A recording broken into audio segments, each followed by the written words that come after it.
I always wondered why it's even a good idea to sell toxic products to your consumer that would harm them. It sounds really cool if you recycle PET bottles and turn them into sweaters. It will also end up as microfibers in the ocean, but it cycles just a few more years around. It's almost magical what can happen if you sit down with your seamstress and your pattern maker. The quality of the product and the fit, everything is just much better. So I can't actually work as a designer because my call is not to push more things into this market. In today's episode, I'm thrilled to welcome Professor Marte Hentschel. She's a CEO of Sqetch, an innovative platform revolutionizing how fashion brands connect with manufacturers and suppliers. Marta's entrepreneurial journey started with Commonworks, a production agency for the garment industry. That laid a foundation for what would eventually become Sqetch. Along the way, she has embraced diverse roles, including academic positions at prestigious universities and co founding Forn, a digital and physical initiative aimed at achieving net positive fashion. These roles undergone her multifaceted impact on the industry. Today, we'll explore how her unique fusion of technology, sustainability, and fashion expertise is transforming sourcing practices in the fashion world. Today, we go beyond Sketch with Marte. It is a pleasure to have you with me, Marte. How are you doing? I'm fine. I'm doing fantastic. Thanks for having me. It's a pleasure. The pleasure is all mine. Marte, I want to start by asking what got you into fashion? What was it from your childhood or your life that got you here? um, I'd say my entire career path is not built on any like master plan. I kind of stumbled into it. So Okay. I had the opportunity to do an internship in 10th grade at a costume designer, and she took me to theater rehearsals. So I kind of fell in love with the whole theater bus, and I decided to become a tailor. Oh, And so I became a menswear tailor, which is really a super beautiful set of craft techniques and routines and rituals. And so it's an own bubble. mhm. Um, so I landed not in fashion in particular, but in the art of crafting menswear. Interesting. I mean, Mm, I also understand mostly because my mom she does tailoring a lot, mm, and the toughest is always men's tailoring, especially when we're talking about a mm. suit, Yeah, especially when we're talking about a yeah. suit. And I take it as a fine craft. And how do you learn it? Do you go to school? Do you have a mentor? Yeah, so I think like I'm a very curious learner, and I Mm-hmm. can, that's probably one of my talents that I can adopt things quite Mm-hmm. fast if I'm interested. If I'm not interested, it's a tough thing for me, I Yeah. have to say. That's why my math grades weren't very convincing. But I truly admire skills and people that master techniques. And so I'm very curious and I dive into it. And I had a couple of mentors and I had really great trainers. Yeah. And so menswear tailoring back then was less about design. It was more about constructing and understanding like Mm-hmm. the figure and the sizing and the Mm-hmm. pattern making and the shaping and the finishing and Mm-hmm. the raffinesse about materials and how to treat them and manipulate them. So it's more like engineering and construction basically Interesting. than whatever applied art or Yeah. design. Yeah. Interesting. I can totally see that. And did you stay on that path for a little bit longer? Yes, I mean, I had a made to measure atelier for a couple of years, but Mm-hmm. I then decided to start studying fashion design Okay. in 1999. Mm-hmm. Because I wanted to extend that. Menswear was pretty limited back then. There were a couple of ambitious menswear designers in the UK and in Japan that really inspired me. So I wanted to learn more, and I also wanted to expand my tools and techniques beyond menswear tailoring. And I was a young mom, so I Yeah. thought, well, probably with a diploma, I had more of an opportunity to grow and develop myself. Interesting. I've always thought that. Well, not always, but there is, from my point of view, more diversity in women's wear and than menswear, and probably now less than before, as you say. But I feel like, I don't know.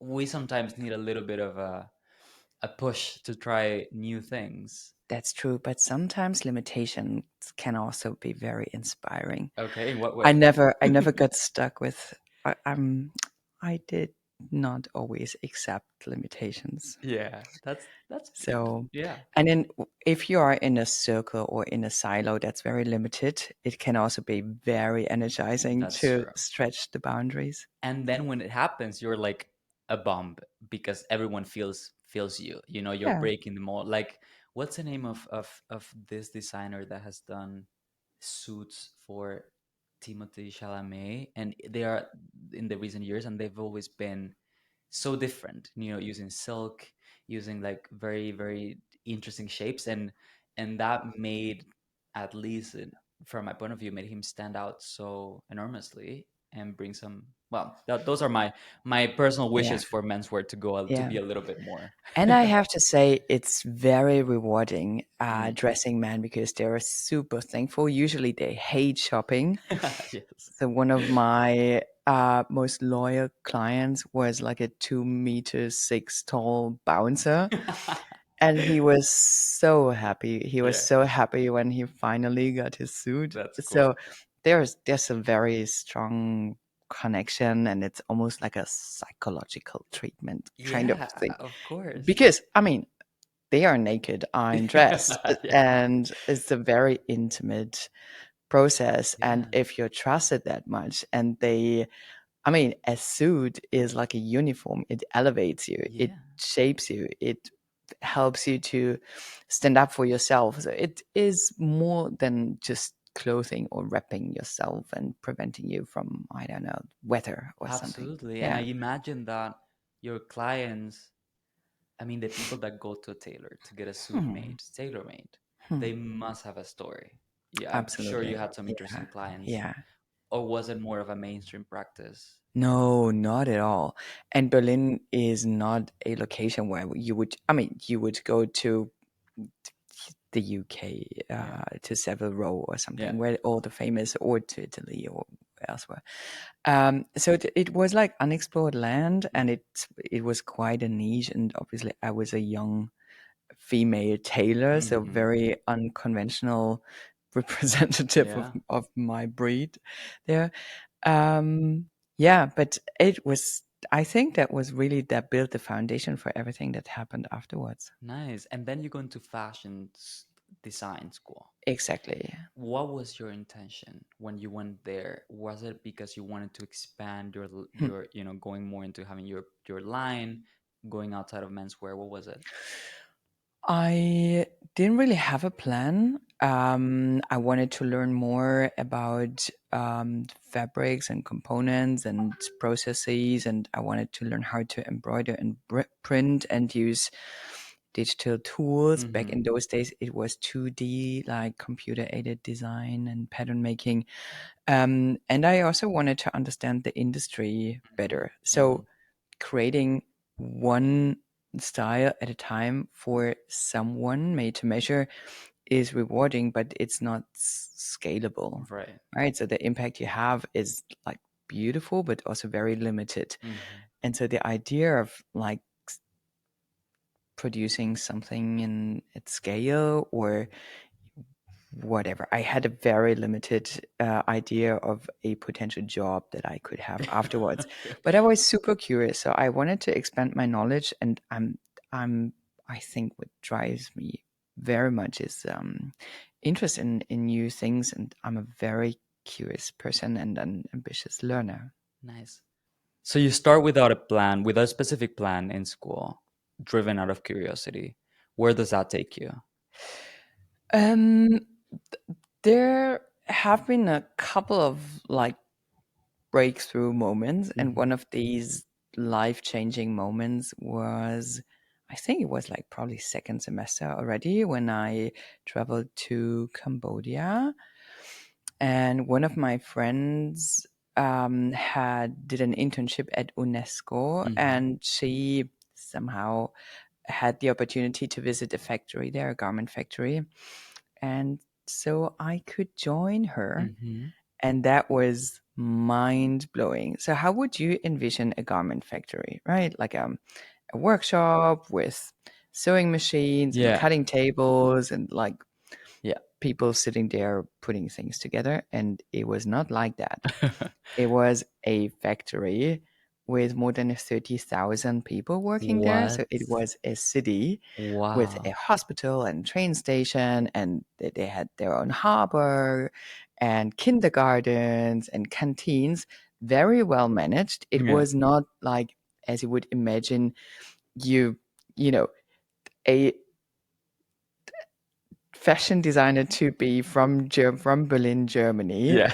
you know, goes to explore the supply chain and then is shocked Yeah. how the reality, the dirty back end of the business looks like. Yeah. It was not like that. Yeah. It was a very well managed, super clean, maybe one of the best factories I've visited. I've visited a Interesting. couple of hundred factories. I've really seen very, Yeah. very horrible places, but that was not like that. But the pure size of it.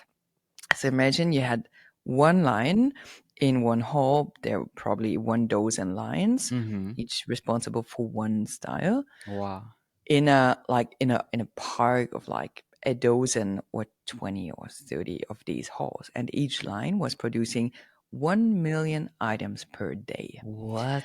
And I was there, and then I understood the pure volume and size of this industry. That's crazy. And that really changed. I still get Yeah. goosebumps I thinking can of that imagine. today. So that really changed everything. So I went back, and during my studies more than 25 years ago, sustainability wasn't mentioned at all. Right. So you were educated to create designs, then you would hand them over to textile technologists, and then they would become like mass produced somewhere by Hmm. invisible little helpers, Hmm. and then they would be stuffing the shelves and pushed into an overfed market. That is what you would be educated for. Yeah. So I thought I can't do that. Yeah. So I can't actually work as a designer because my call is not to push more things into this Interesting. market. So that was no option anymore after I returned. And what happened? What did you came back to do? Oh, I had a big crisis. um, so I always continued doing like made to measure Yeah. like jobs, and I had the very loyal and supportive clients, and I started to look around and investigated a bit and found manufacturers in Europe, Hmm. because I thought it can't be that the only option is producing, huge quantities Yeah. in the Far East. Yeah. There has to be an alternative like Yeah. close to you. But it was impossible. It really was impossible. So I found small manufacturers and small workshops and very talented and skilled people in Poland, in the Baltics, in Greece, Romania, so more Eastern Europe. Hmm. And I also found some great suppliers in Turkey, UK, Portugal, and Italy, and so on. Um, so I built my own network, and Nice. then other other brands and other designers reached out to me and asked for help. So accidentally, I started a production agency. Amazing. Yeah. It's beautiful how it falls into place out of Mm. as something that shakes your world and drives you to do something different that what was happening at the moment. I think that's probably the best way to become an entrepreneur. If you see that there's a clear call. All right. So and and I really hate when things don't work that I Mm. find important. Mm-hmm. So then I do my own research, but because this has to be there, this has to work, the product has to be better, Mm-hmm. something Mm-hmm. like I feel like, okay, if no one fixes it, okay, I'm going to fix it myself. Yes. So that is something that drives me, and that is something also that makes me moving on to another problem that Right. I find urgently needs a solution to it. But you've always, I mean, since your first company and now looking at Sketch, you've been in the world of sourcing, Yeah, yeah, yeah. and close to that. Why don't you tell us, and for people that are listening, what Sketch is and what do you do Hmm. today? Yeah. So I'm the CEO of an IT company. Yes. Not sure what qualified me for that, but maybe that drivenness to find solution to things that don't work properly. Yeah. And Sketch is a B2B sourcing market and supply chain software, supply Mm-hmm. chain management software. If you're a fashion brand, you can find manufacturers and suppliers, manufacturers of ready-made garments and suppliers of all kinds of materials and components like fabrics and buttons and packaging and labeling. You can develop your products there. You can define all product related data, and you can design your supply chain, and you can manage your supply chain from the fabric sourcing to sampling all the way to bulk production and quality assurance. That's amazing. So it's a Yeah, full circle kind of like yeah. well, not service, but like It's a platform for one them. stop fashion production platform, as That's we call amazing. it. And the Yeah. people, the designers you work with, who are they mainly? Are they indie designers? Are they established Yeah. brands? So it's a mobile first enterprise Okay. software. Um, this is something we learned is really necessary because those people are not necessarily sitting Right. at their computer all Yes. day. Interesting. It's designed to meet the needs of D2C brands Hmm. and independent brands and rather SME size organizations, Hmm. because that was missing. So Yeah. that's something we learned, that there's like 95% of all businesses in the industry are SME size. Hmm. So they have less than 400 employees. Hmm. Most of them are even micro-sized. It means they have less than 10 employees. Wow. Yeah. They have very specific needs, so they Hmm. don't have necessarily the the knowledge to use very complex management Yeah. software. It needs to be super agile, super quick, super intuitive, super simplistic and self-sustainable, and they need to grow. The system needs to grow with them. Yeah. Um, so that's probably the strongest leg of our application, is that it meets the needs of those small businesses, and it's very flexible and very user centric, and it actually feels not like an enterprise resource planning or product lifecycle management software. That's good. Some of the Yeah. people listening in might know what I'm talking about. Very usually very complex Yeah. enterprise solutions, and also not built for a design driven, very visually Right. driven user. Yeah. So it feels more like a web shop backend or like a design software. That's amazing. And I think the people that you're targeting, um, if they are, like you said, probably people that are used to visual things, people that are used to, dealing with their software that is meant for customers, Hmm. and you building software that, have them as a business client, but it is very customer centric, very easy to Hmm. use. That's refreshing and sets you apart, right, in the ERP world, I Yeah. imagine. And I mean, that topic is something that usually designers try to procrastinate Yeah. as much as possible. And also, when I remember pitching to investors before the pandemic and before Yeah. this container ship got stuck in the Suez Ah, Canal, yes. uh, and I held my pitch talking about supply chain management, everyone would fall asleep. So it's Right. not a very sexy topic, but it's super painful, very risky. It's no fun at all, Hmm. or it had been, to manage that, and you would avoid contact with these type of management tasks as much as possible, Yeah. and that has such a big impact on the industry. So it's Yeah. overstock, lack of quality, um, you know, discarded Hmm. textiles, tons and tons. So it's pretty impactful. Hmm. And if you can make that sexy and make that intuitive and fun to use, I think it's an important job. Absolutely. And we'll get to the impact in a Hmm. second. But I'm wondering, have you seen a shift in terms of your client base? The size of your market, has it grown? And the reason why I'm asking is because we're seeing more and more independent labels coming Hmm. up, especially with the boom of social media. Yeah. And you've been at it before social media was where it is today, right? It has Hmm. been more than 8 years, if I'm not Hmm. mistaken, of Correct. Sketch and the journey around Yeah, sourcing.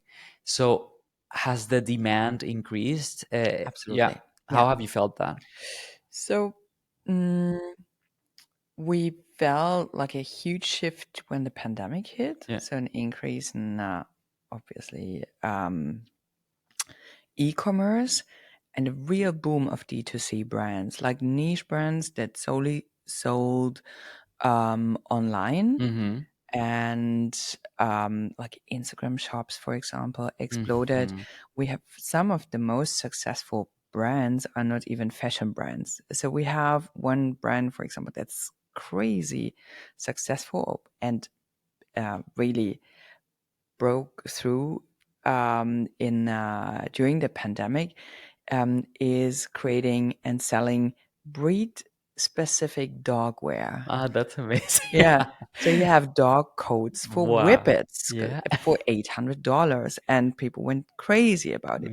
So Amazing. these type of kind of niche brands that have a very loyal customer base and have a fan base, and they meet a very specific demand. They Yeah. come at the very right time. Um, you don't find them in any brick and mortar shops, Mm-hmm. and we've seen a couple of hundred brands that have been incredibly uh, successful, whereas conventional brands like the renowned brands that we have here in Europe really suffered. They had the worst time in their entire life. That's interesting that you would imagine that these brands are, almost secured in times of, or at least more than compared to independent D2C brands, but it has not been the case with the rise of D2C brands, according to what you're saying. Am I reading you right? Yeah, there have been a couple of conventional brands that did that quite successfully if they were smart enough to start their digital journey early on. Right. So if they would start their digitization journey with the pandemic, they had no chance. Right. And many brands went out of business during that Right. time. Marta, I want to ask you a question that I find myself asking a lot. We talk about the positive side of a lot of brands coming into the market, Mm, production coming into the market, enabling more people to produce and sell. How do you contrast that to overconsumption mm, and the impact on the environment, sustainability, which you are very close to? yeah.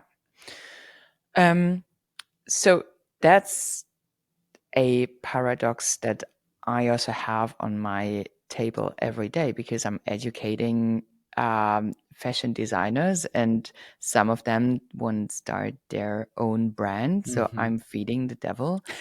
And so one of the latest reports I read um, was coming up with the a quote that we have enough clothing looping around our planet for 6 generations. That's So if crazy. we stop buying Yeah. something new, our 6 generations after us can have like full closets Yeah. for their lifetime.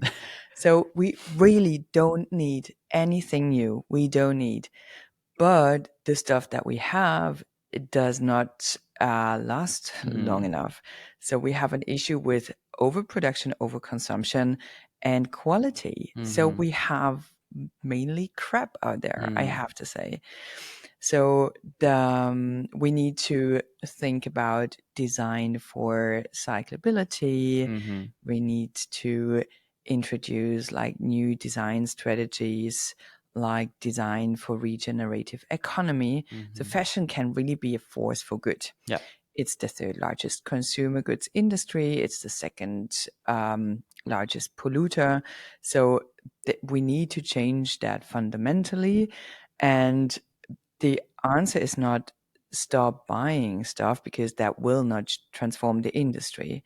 So we need to buy less, we need to buy better, we need to invest in more durable products. We need to invest. If we invest in virgin, like first-hand products, then we should be clever and Mm-hmm. think about the resale value of Mm-hmm. it. So there is a lot that we can do as consumers, and that there's a lot that we can do as um, entrepreneurs in this industry.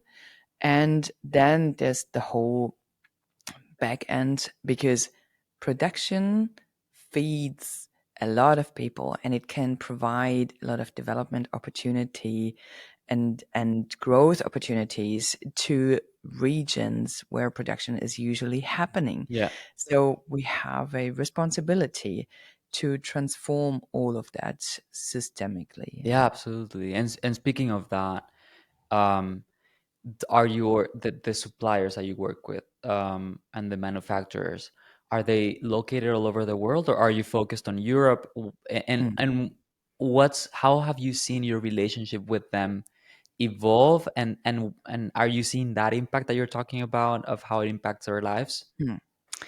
So one of our advantages is that we build hubs for local production Ah, chains. okay. And local means wherever the brand is located, or Mm. where the consumer market is located, or where the point of sale is. So local production can also be the domestic Chinese market. Right. So, or the Indian market, Hmm. or the Mexican market, or wherever. So we try to build those holistic supply chains in regions where you have both consumption and ideally production happening at the same Hmm. time. So there's a specialty in Europe. Europe is the largest fashion consumption market in the world, where 90% of manufacturing capacities were eliminated over the past 30 years Really, that's because of crazy. the outsourcing to more low wage Right. countries, low cost countries. Yeah. So more than 70% of clothing is imported to Europe. Wow. That means we have a very lacking infrastructure in Europe, where consumption is increasing. Um, but we found out that there are more than 200,000 full garment manufacturers in Europe still existing. What are 200,000. they doing if they still exist? Well, I mean, it would be a very, very long recording if I would list them all. But But they still there. They're still there, which is what the yeah, situation is. but declining Yeah. still. Um, but that was actually our hypothesis. If we provide like a low barrier entry to Mhm. a digital directory, let's say, um, so that they can expand Mhm. their market Mhm. beyond their domestic market, probably, and give them an international visibility, and standardize their services and processes, and make it easy for them to handle um, small scale clients. Yeah. Then it would hopefully enable them to continue their business and hand it over to the next generations, and also maintain all those techniques, Mhm. because old Europe is full of very rich traditional craft techniques. like leather manufacturing and embroidery and dyeing and all kinds of like super beautiful techniques. And I just love the richness of these different materials and techniques and processes. And I find it important that we preserve that. Absolutely. Yeah. And I think you can preserve that by providing a like a fruitful and rewarding and resilient business environment Absolutely. across Europe. What has been the response to that approach, if I understand correctly, of um, basically enabling production to happen where it's going to be sold? Um, yeah. Well, how have brands responded to that? Is that something that appeals to them? Is it easy to make it happen? So when I started, because I had the problem myself, Right. it was super easy to produce 1 million pair of jeans in Bangladesh. It was almost impossible to produce 500 pairs of jeans in Europe. I thought that's That's kind crazy. of why? I don't get it. Doesn't make any sense. And producing 100,000 pairs would almost cost the same as producing 1,000 pairs close to you. That That's doesn't crazy. make sense either. Yeah. So I thought, okay, let's give it a try. So I found all these manufacturers, but we have one fantastic lingerie confectioners in Lithuania, for example, with a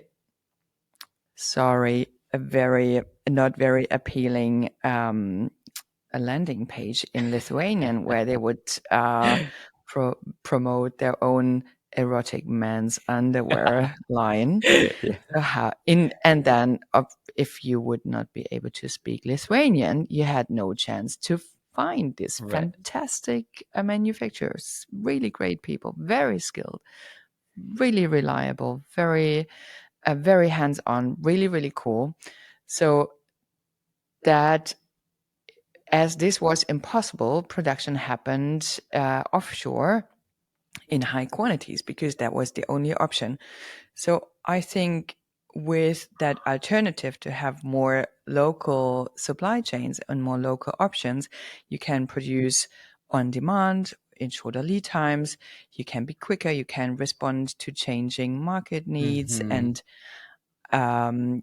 customer requirements and even trends. So it doesn't have to be slow. It can be Yeah. fast, but if it's local and on demand, um, then you don't have all the problems that you would have with long lead times. I mean, a container ship needs minimum 3 weeks from Shanghai harbor to Antwerp harbor. Yeah. So there are a couple of risks and a couple of downsides coming with this big quantity bulk production. So the pure fact that there's an alternative available transforms or triggers a change in the market. Absolutely. Hopefully. That's Uh, an hypothesis. And we do see that happening. I mean, everyone talks about nearshoring today mm, and onshoring. So production is coming back to the consumer markets. It takes a little too long, I'd mhm. say, for the you know kind of the size of the shift that needs to happen.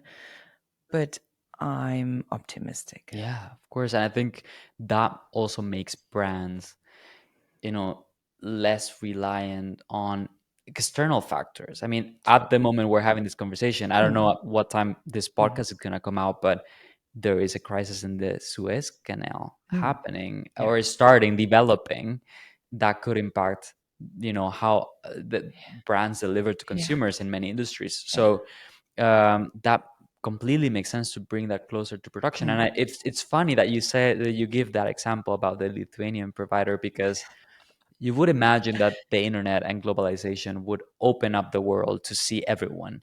But what I feel sometimes happens is that it closes it up and it basically only a few are the ones that stand out and capture the visibility, let's say in this case providers, but Mm. the ones that didn't probably have the skill to market themselves, um, Yeah. to be visible. They stay in the shadows, even though they are skilled, reliable, like you say, talented. So, it is basically the job that you're doing is, let's just uncover these hidden gems that we have here nearby at home, Mhm. um, which is fantastic. And it is what globalization should be Yeah. about.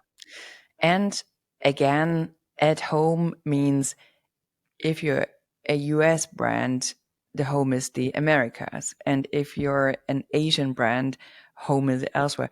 So um, I believe that sitting down with your manufacturer and co creating the product Mm. together makes total sense because they have incredible knowledge. Hmm. So you don't, there's not this kind of pyramid with the designer on the top receiving inspiration from the universe or the streets or Yeah. wherever from. And then you have this kind of trickle down effect where at the end you have these kind of invisible hands that just try to fix like the mistakes that you did in Mm. the early stage design work. It's almost magical what can happen if you sit down with your seamstress and your pattern maker, and the quality of the product and the fit and you know everything is just much better if there's like passion built into. I know that sounds cheesy, but I think it's a huge mistake that designers make not to include and make use of the knowledge and experience and skills across the supply chain. Yeah, I mean, passion doesn't mean individual. It can be Mm, collaboration, and mm, and it and that's a beautiful world, the one that you describe of a designer sitting down with the whole, with the basically the value chain of their mm, products. And I would imagine that leads to efficiencies in production, totally. and maybe a completely different Yeah. product, maybe. But Yeah. it also takes, you know, a lot of courage to go and expose your design and say, let's see how can we make this better. Yeah. And there's kind of a humbleness in that process. And it's also very clever Hmm. to involve them because you reduce a lot of the friction that can happen. I mean, 25% of cut waste on average. If they are motivated and they benefit from reducing waste, because they are part of the success, Yeah. then it's good for planet. For the planet, it's good for the people. It's also good for your business. I always wondered why it's even a good idea to sell toxic products to your consumer that would harm them. Well, there are It many doesn't industries doing sound that. like a very clever business Yeah. idea to me. But how many people are doing this? Because I have this image of designers um, being these creative geniuses that, they say, this is it. And it happens. That changed. I'd say Yeah. talking about change and how the you know type of designer that we see using our platform and whatever calling me asking for advice and bombing my inbox, um, that has changed because of the complexity of supply chains today and endeavors like moving from linear to circular. Hmm. So understanding that nobody, no organization, company, or individual, no matter how experienced they are, or resourceful, or large they are, can fix that or successfully resolve that change on Hmm. their own. You need to team up with everyone and you need to design a collaboration and a supply chain together to manage that transition. And Hmm. interesting enough, when you try to become a circular economy driven business, Right. then you need to start with, you know, the landfill, then the use phase, and then the logistics phase, and then manufacturing and the materials. So you have kind of a reverse supply chain, and that forces designers and brands and buyers and procurement managers to actually find out where stuff is made. Hmm. You would be surprised how very few brands actually have transparency over their supply chain. Wow, that's Yeah, terrible. And I would imagine that when they see this, I mean, being forced to see it could probably trigger a change on those employees of those brands, that so that change can also happen from within. totally. And it's going to happen because there's new legislation coming up. Yeah. So this is a little warning for the ones that haven't been studying Yeah. yet. You should get started and speed up. Yeah, interesting. Definitely. Yeah. Um, so speaking of, I find it interesting how if you want to be circular, you gotta expand beyond creativity from a design point of view, and basically almost see it as an engineering challenge. And that's very exciting that it's happening. Yes. What other challenges do you see today in circularity in the fashion industry that is preventing us from getting to where we should be or where we should be heading Hmm. to? So there are some stages of the to be circular supply chain that are not profitable yet. So Okay. if the business models are missing, Yeah. if um, using virgin materials like petrol-based synthetics Mhm. is like 100 times cheaper than the recycled alternative, it doesn't make any sense. So it's Yeah. not beneficial for the market or for anyone to move there. So if we really want to see a change happening at scale, there need to be like profitable business models Right. at all stages of the supply chain. And we are not there yet. So there are concepts like just taxation, for example, or true cost. If you would add like all the environmental and social impact costs that a conventional business in fashion generates, then products would be a lot more expensive, and that would make sustainable or circular alternatives much more attractive. Yeah. So the pure fact that toxic and wasteful and harmful conventional products are cheaper than the sustainable alternative. I don't quite get the why, Mm. but that's the systemic Yeah. failure we see on the market. So legislation will help. It will put a lot of pressure on the fashion economy. Um, I hope that we will get to that change at speed. Yeah. I think, personally, I'm kind of like, I find myself troubled when it comes to the speed in which we get there and how to get there, because taxation to me sounds like a band-aid over the real issue, which is, if it is not profitable, it's not profitable, True. and if Yeah. it is not profitable, Yeah. it's not, there there is still something that has to be done there. um and making products more expensive generally, then we're probably looking at a situation where sustainable fashion today is relatively expensive. Um, and if suddenly everything becomes more expensive than that, then we're looking at a very expensive market as a whole. I agree. And maybe it's because I come from Venezuela and I have, like this developing country vein in me, that making products more expensive usually doesn't sound like the solution when you look at countries that cannot Yeah. afford some of them. Yeah. But then, of course, we have the factor of time, Yeah. right? True. I think that um, I agree, and I'm not a legislator, so I'm really lacking expertise here, I have to say.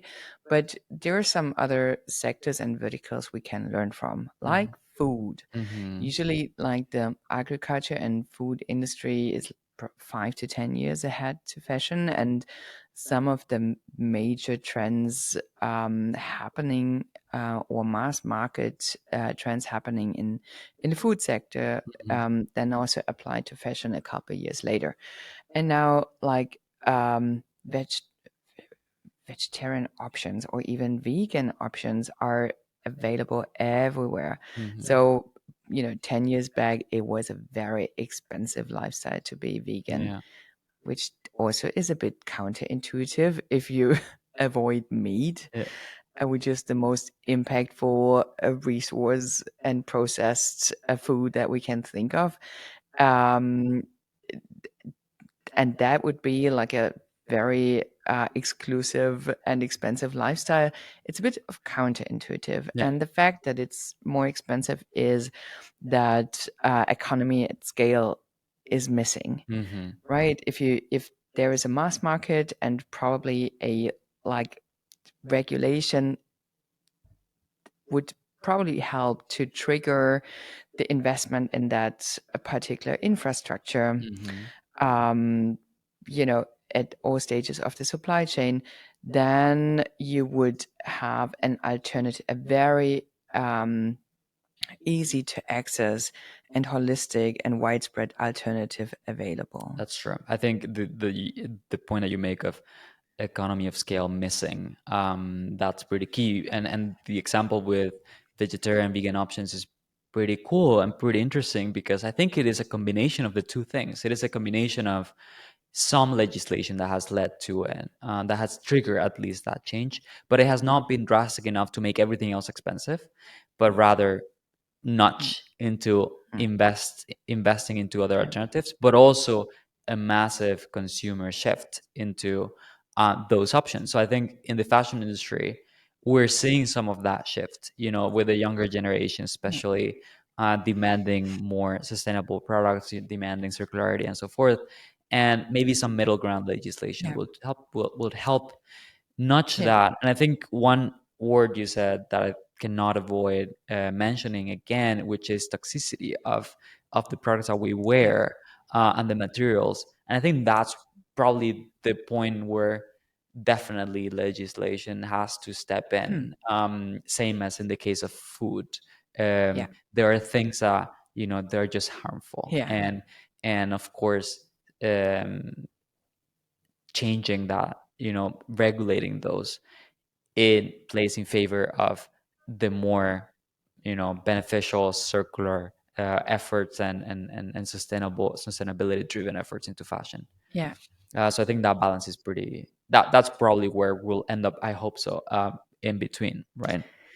I do see a couple of traps, and maybe these are effects that we see now that we hopefully can overcome. There's this story about recycling that sounds really cool. If you recycle PET bottles and Hmm. turn them into sweaters, fantastic. We avoid PET bottles in the ocean, but PET bottles are bad. No one needs a single PET bottle. And if that narrative is kind of this outlet for us, we can recycle it and turn it into whatever, a downcycled something that does not that's not a holistic or systemic Mm, solution. That just feeds an industry that produces single-use plastic, right. which even though you recycle it to PET or polyester sweaters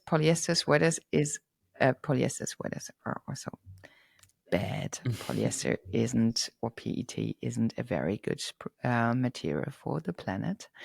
Um, it will also end up as microfibers in the ocean, but it cycles just a few more years around.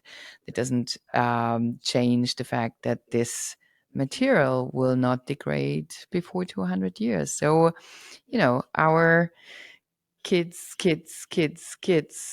will have to handle the mess that we generate. So, some kind of those easy workarounds that we believe are solutions today, like synthetic fiber recycling, are actually just prolonging the problem to future generations, forwarding it to future generations. And I don't accept No, that. that's true. And I I have think, to yeah, say, no, yeah. absolutely. And that's not, there are certain things that we need to look at the solution from both angles, Mm, reducing the impact of what we have, what's out there, but also reducing the amount that we generate when it's exactly. not. Yeah, I mean, we're sitting on piles of waste. We generate like tens of thousands of tons of textile waste each year. Of course, we have to get rid of it, but at the same time, we have to invest in the development of healthier, like biodegradable Yeah. materials, for example, that won't even become waste in the future. Yeah, absolutely. I want to ask you, drift away a little bit from fashion itself, because I want to ask you about your own entrepreneur journey. And um, you have had at this point a few companies and a few projects running on this side. It is impressive to me to see how you keep all of this going on next to your personal life. What's your secret? Hmm. I'm a very, I think I have a lot of energy. I'm very driven. I hate when things don't work, and I love working in teams. Mhm. One of the secrets is surround yourself with people that are really good at things that you are not really good at, Mhm. and team up with mentors and create a support network. So nothing I build is anything I build myself. There's like a bunch of people that I would love to send dearest regards to, that supported these journeys over the past 25 years, and that I'm very, very thankful for. So it's all team achievement. Nice. And what have been some of the challenges that you have overcome that you are proud of and you can say, okay, these are some learnings that I will Hmm. never forget? What I underestimated, because to some extent, I'm not very driven by fear and hesitation. Yeah. Um, but I was actually surprised how very little I was trusted and waited for as a woman in tech, with my professional journey being a tailor and a fashion designer, um, and a mom. Mhm. And so I found myself in a quite, as one of the few women in tech, Mhm. um, especially with that background. And I was really challenged by investors, asked, so how are you going to handle that with Mhm. two kids? And I was actually shocked, because my fellow male co-pitchers would never have been asked Right. that. And, you know, so being a woman in tech was more challenging than I expected. Right. And today it's much better. So if I would restart now, I would team up with all kinds of women in tech and female entrepreneur clubs and female founder networks. I felt like I have to go through this and I Mhm. have to prove this. And Mhm. um, I was always sure that I'm going to succeed. There was Mhm. no question, but it took longer, and the barriers were quite surprising, Yeah. or higher than I expected. I I can relate to that part, of course, and not the whole thing, but um, not having a doubt on whether you're going to succeed or not. And then just realizing, okay, this is harder than what I thought, or the barriers are higher than what I thought.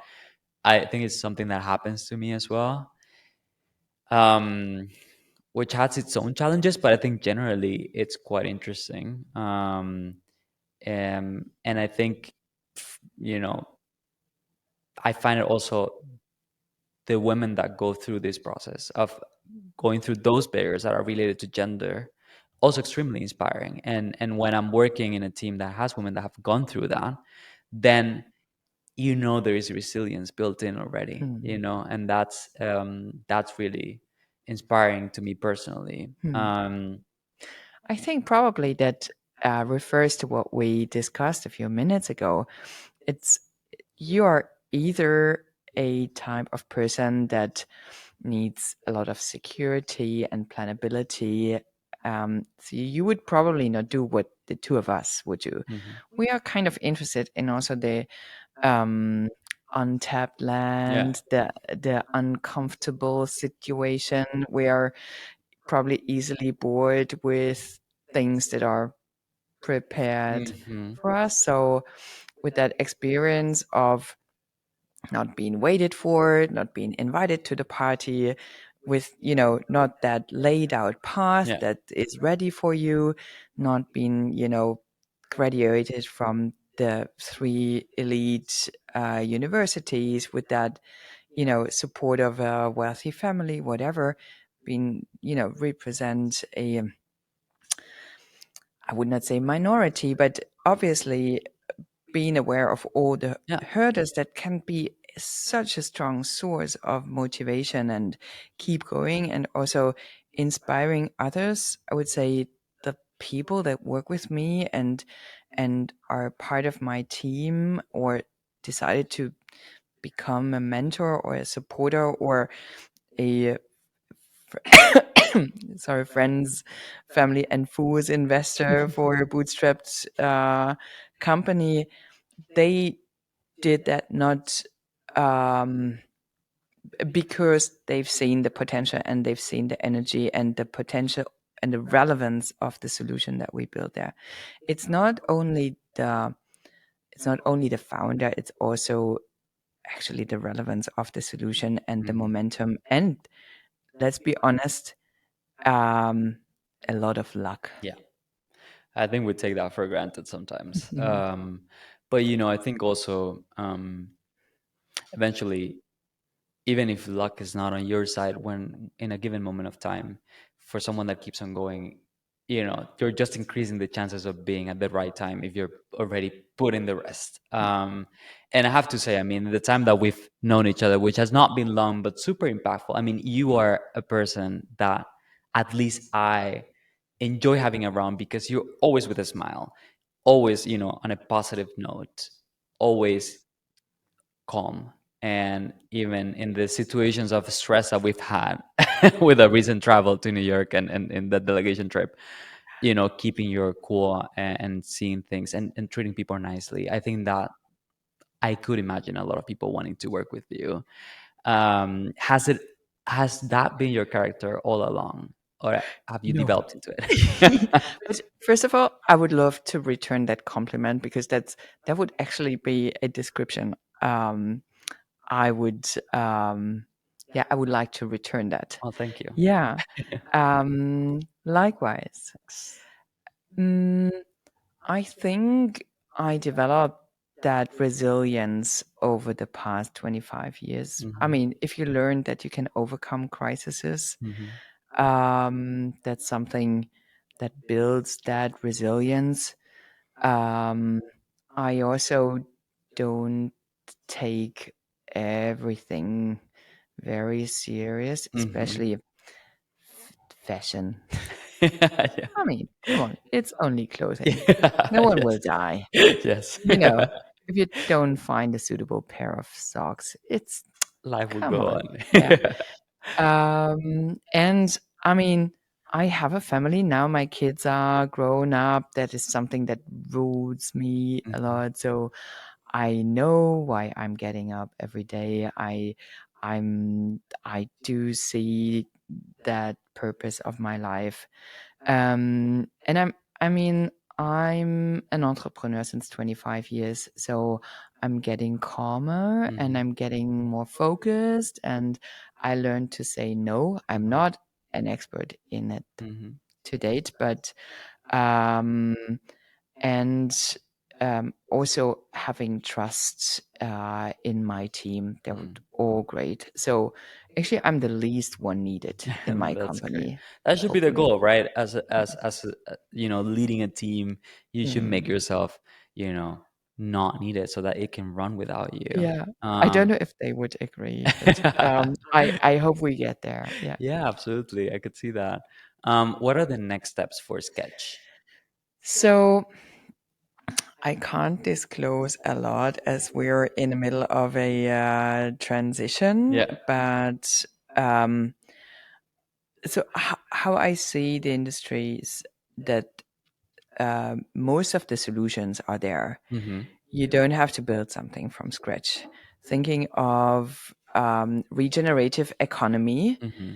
It needs um, an integrated network of solutions. So there is a lot of change happening. When I started with like looking into the IT economy sector, which is a whole different world, Mm-hmm. different rules, different type of people, um, then you would have proprietary, like end-to-end designed solutions that did not speak to each other. Yeah.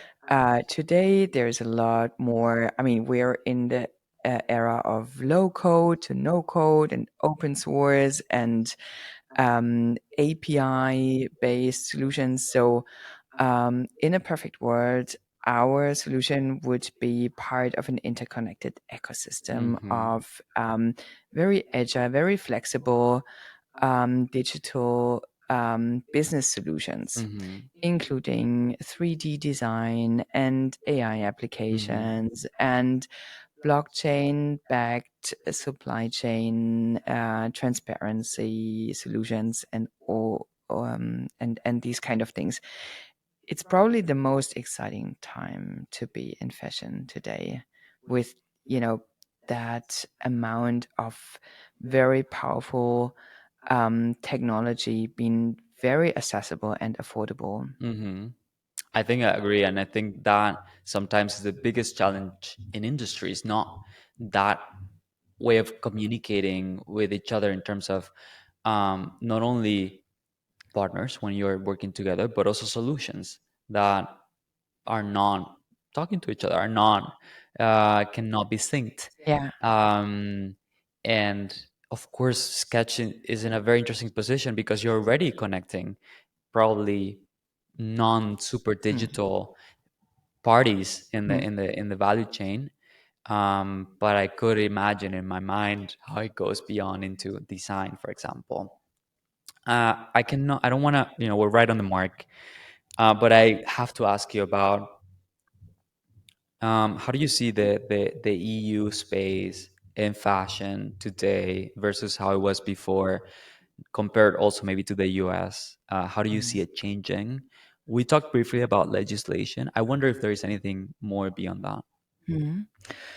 Um, so Europe is very fragmented and very diverse, and the fashion industry is extremely um, disconnected from its supply chain, and that changes. I mean, obviously that's my topic, but um, thinking of the German speaking countries compared to the fashion nations like France and Hmm. Italy, where the fashion industry like provides relevant percentage to the GDP. Hmm. They are very proud. Their support their local dealers. So I don't know. In Italy, you would predominantly consume Italian brands Yeah. because there's this appreciation.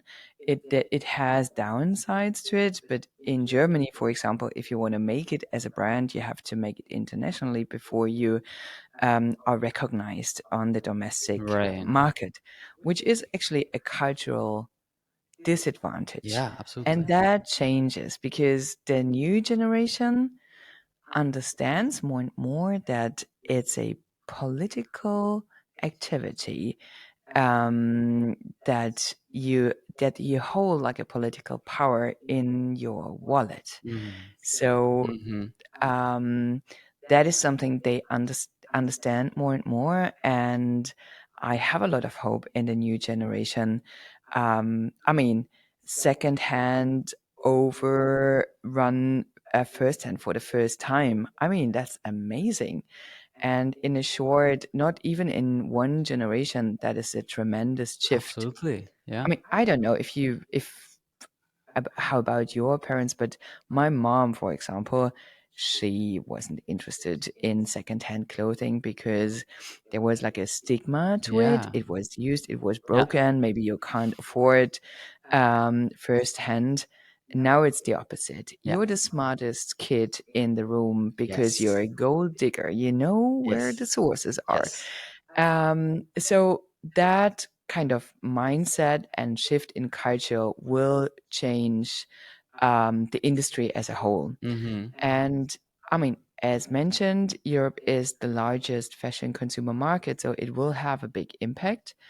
There's similar trends in the US, but the US fashion market is even tougher because the price level in the mass market is incredibly Yeah. low. So you can super affordable. So it's actually half the like a t-shirt is you can get a t-shirt of at $1, which is half the price of an average cup of coffee. Yeah. Um, and changing that, turning that down cycles and devaluation of the product itself and the appreciation of the product itself around it will take a lot of time. But in the urban and in the metropole, like in the urban regions, of course, you have like a middle class that has an um, an awareness for that, and that will hopefully trickle down to the Yeah. mass market at some point. Absolutely. I totally agree. I can totally relate to that. I see it on the people that we talk to at Lux, um, and I agree that the biggest um, change driver is going to be the consumer. I hope so. I always say it in all of the interviews. That's where my hopes are. I think this is the most efficient way. But also, we need a nudge from you know whatever that may come from brands Hmm. themselves, legislation, whatever that is. So it's going to be interesting to find a balance. Marta, I want to close with a question. And we've talked about your values, what drives you, how you are. What is one thing, one lesson that you take on every day today that drives your work? And then we wrap up with that. Although it might sound cheesy, it's actually the responsibility I feel to leave the planet in a livable shape for my kids. Honestly, Mm. I mean, uh, like the little I can do, I will do. That's great. I think that's a perfect way to wrap this up.